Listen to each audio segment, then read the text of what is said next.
vengeful, jealous God, more associated with the Old Testament. Indeed, the punishments dished out in Revelation make the flood which drowned everything except for Noah's Ark seem like a light shower. By now, any survivors of the tribulation have turned to the Antichrist to lead the world into a peaceful new age. He's accompanied by a beast which is a cross between a leopard, lion and a bear, again presumably symbolic. At the height of their powers, the Antichrist is revealed to be directly possessed by Satan. From his seat of power, he establishes his economic system based upon the mark of 666. Why this particular number? The consensus is that it was a number reached by giving a numerical value to letters and adding those numbers in a particular way. Early readers of Revelation probably would have known that 666 was a standard calculation of the number of Roman Emperor Nero. Even when he was alive in the 1st century AD, Nero had the reputation as the first persecutor of the Christians, and so it would have been common knowledge that he would have been a natural candidate for being the Antichrist at the time. Next follows probably the most familiar passage in Revelation.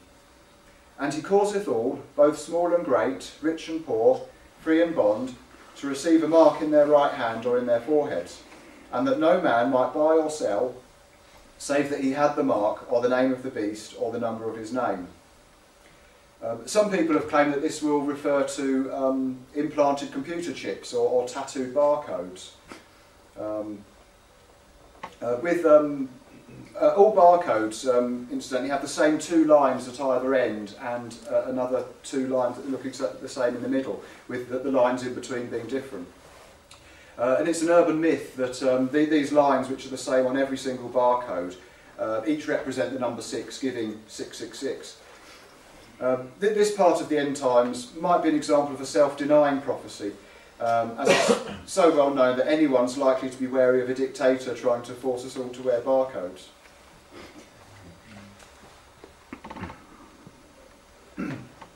Paranoid Christian fundamentalists spend their time looking for signs of a revived Roman Empire as the beast's seat of power.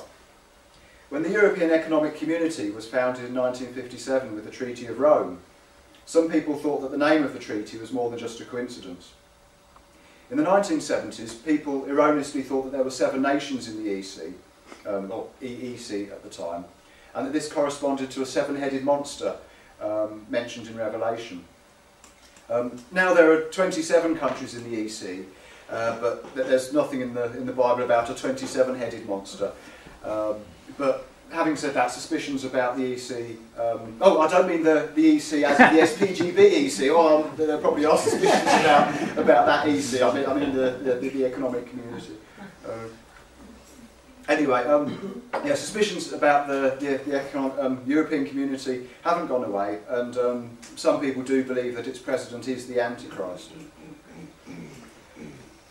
We're still only halfway through the tribulation.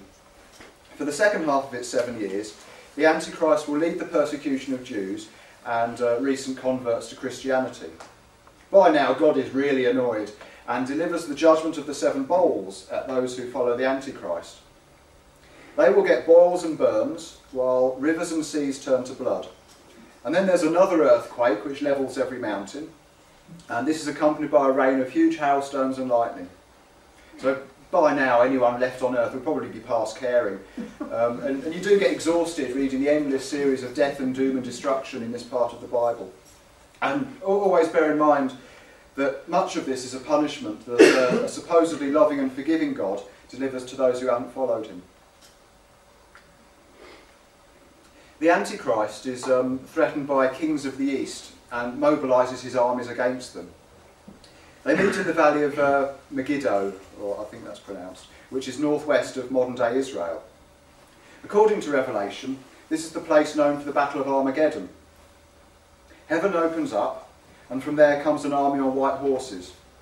These are led by someone who is usually interpreted to be Jesus.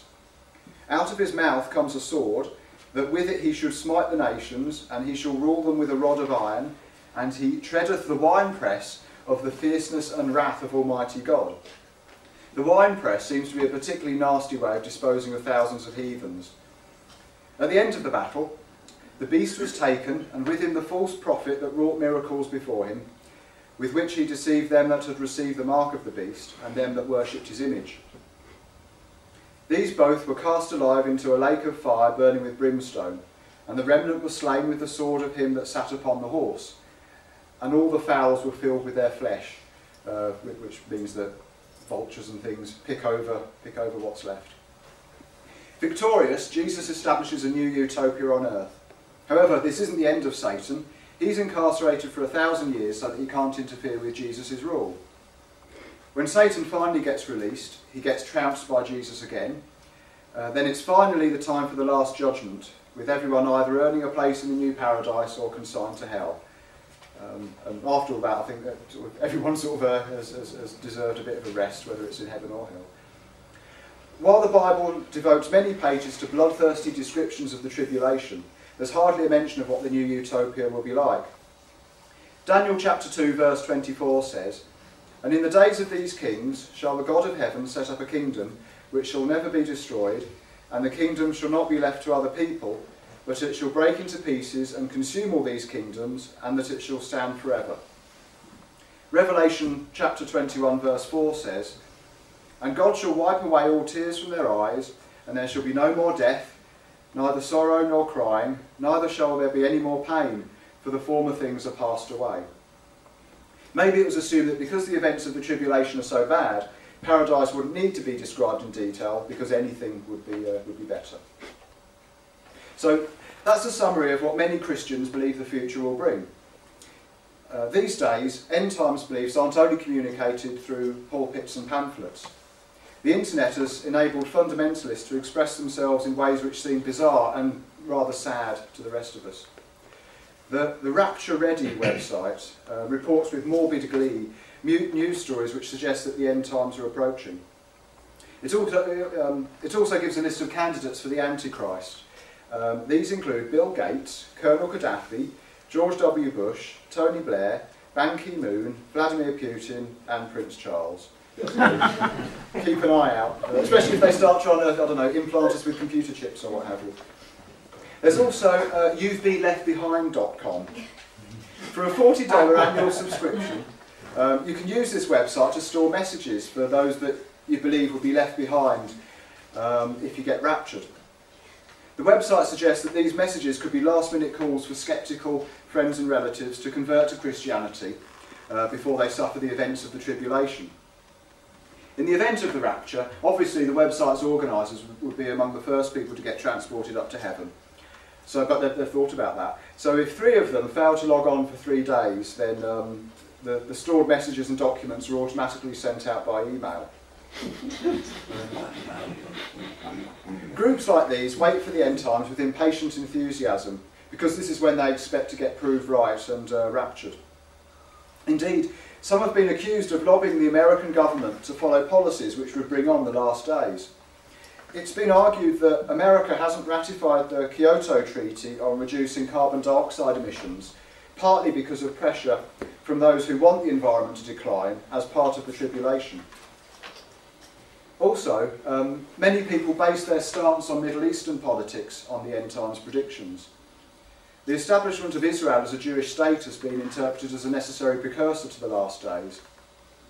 And when Israel became an associate member of the EC in the year 2000, some thought that this would lead to a treaty between Israel and the Antichrist leader of the EC, implied in Daniel chapter 9.